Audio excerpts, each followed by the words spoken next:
Well, greetings everyone and welcome once again. This time around, we're going to be focusing on African literature. So first, let's talk a little bit about how Africa as a continent was perceived traditionally and even today in some ways. Africa was considered one large, entirely black, dark, timeless, static whole that needed to be saved by outsiders, particularly white, Western, European colonial powers that had undertook the mission of saving the African country. No attention was paid to local specificities, and even today we get this idea that Africa is like one single mass, geographical mass, like one whole country. We don't talk about Nigeria, Kenya, Ethiopia, Congo. We just talk about Africa in general. I think we still perpetuate some of those images of Africa being one whole thing and not paying attention to the singularities of all the different nations and languages and cultures that exist today. There was a prevalence and prominence of orality in social life that is still important in the African culture and the African literature. Um, so the fact that there wasn't any writing in these African nations when the colonial powers arrived, gave a sense that they didn't have any development, any cultural development or historical development, and they were considered the people without history. Um, Today, we know that that's not true. The oral traditions were rich, and even today, orality continues to be central to the experience of African culture and literature. Um, the borders between and among countries that we see today are the result of imperial rivalry or arbitration. So the English Empire got their control over some of the territory, then the Dutch, also the Portuguese, the French. So those rivalries among the different European empires created borders between nations that are not necessarily or do not necessarily coincide with the original African nation borders, right? So today we have African nations that go across borders from one country to the other, or within one country, modern country, we find different African nations. So all of this is very arbitrary and very artificial because of the colonial uh, rivalries in the territories. Of course, another thing that the colonial powers imposed was their languages, particularly English, French, Dutch, Portuguese, and the traditional or the original African languages were relegated to the secondary positions, and even today we don't know much about them, and there's not much literature written in those languages. When we talk about African literature, pretty much we're talking about literature written in English, French, the languages that I mentioned earlier, because of such linguistic colonization on these countries.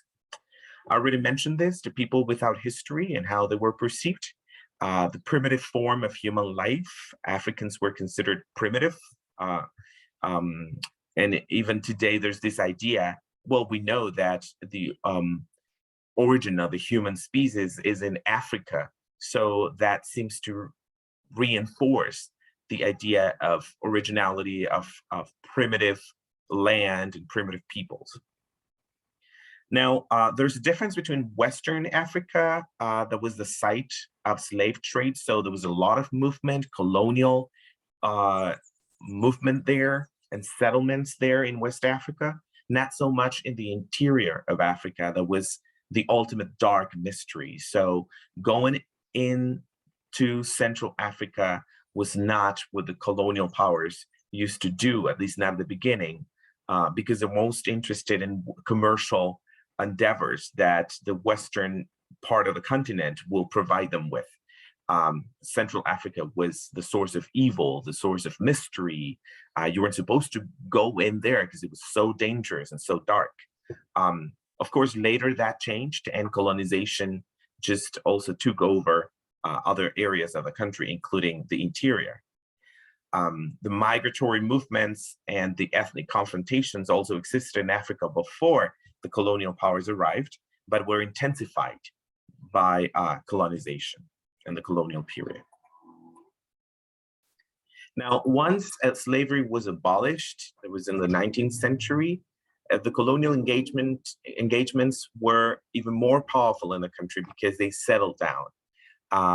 One might have thought that because there was no more slavery or slave trade, that the colonial powers would just leave the continent alone, but that didn't happen. They actually were more engaged in colonizing the country, not only because of commerce or economic reasons, but also because they undertook the civilization of the continent and the Christianization of the continent. So they undertook, they took it under their as their mission to Christianize and to convert these African peoples from their traditional mythologies and systems of beliefs into Christianity. This is considered the three C's: commerce, civilization, and Christianity, or Christianization, the ones that the most important reasons for colonization at this point.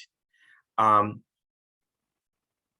the colonial power worked in the African continent was through indirect rule, which means that they didn't exert power directly, but they had often local elites that stood in for their own control.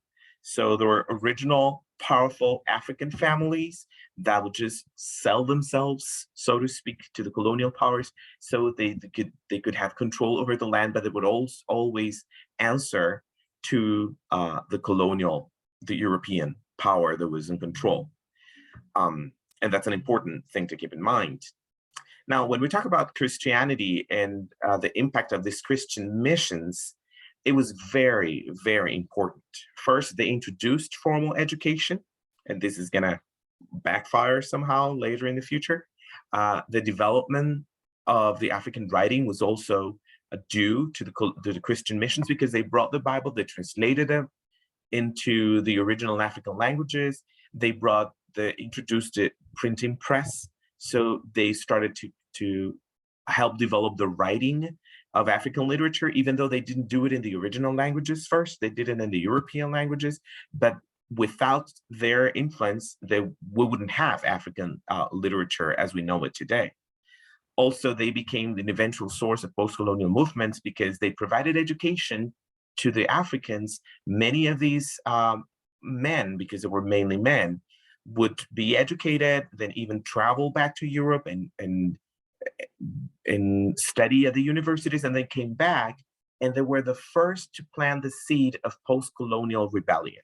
So that's what I said earlier, that the whole education system backfired on the colonizers, because actually they were the source. These newly educated Africans were the source of post-colonial movements against European powers. So the empire is broken up after World War II, and in the 1960s, most African countries gained their independence, but the leaders of the independence became the dictators of these countries. So after colonization and after independence, there comes along a very violent period of internal wars and guerrillas, right? Civil wars and guerrillas, because of the dictatorships that arise as a result of the independence movement. Now, talking particularly about about literature, two were the most important genres developed in Africa originally: poetry and theater. They had their own form of theater and dramatic representation and their own form of poetry. They were mainly about indigenous traditions, communal practices that you will find in these poetic and theatrical forms. The novel, however, is adopted from Europe, right? It's an European form. And in the novel, you're going to find opposing tendencies, because you're going to find the traditional African forms of literature and thinking, and also the European forms of thinking influencing the literature of the time. So you're going to see that in Things Fall Apart by Chinua Achebe, because he was educated in Europe and he came back. But so you're going to see in the novel these opposing tendencies, right? It's the African tradition, the African tales, the African stories, the African realities and ideologies, but very clearly the European mentality and the European form of narration in the novel. In this literature, we're going to find transitions and examples of transculturation and cultural transformations. There's a combination of positions. Also, in some of them, there's linguistic innovation because the Yoruba and Igbo myths are incorporated, their proverbs, the traditional forms of orality are incorporated and translated into English, and they make up a very important part of this literature and what we consider and we see today as African literature. Also, there's an ambiguous engagement with canonical writing, canonical meaning the central, powerful form of writing, the one that was defended and propagated by the European powers. So we're going to see that in African literature, there's an acceptance of that, of canonical writing, but also a reaction against it. So it's very ambiguous in that sense. Obviously, in literature, we're going to see post-colonial perspectives from these authors like Soyinka and Achebe, right? They're reacting against colonialism and also giving us a glimpse of post-colonialism. And marginal female presence. You're going to see that female characters are scarce, and the ones that we find are secondary, and also the way they're treated and the way they're portrayed is very misogynistic in many ways, especially in this type of literature. So most of this information comes from the book that you already know, Post-Colonial Literatures in English by Tobias Doring. And I hope this will prove helpful as you read the African literary texts that we're going to be discussing. And of course, we'll get a chance to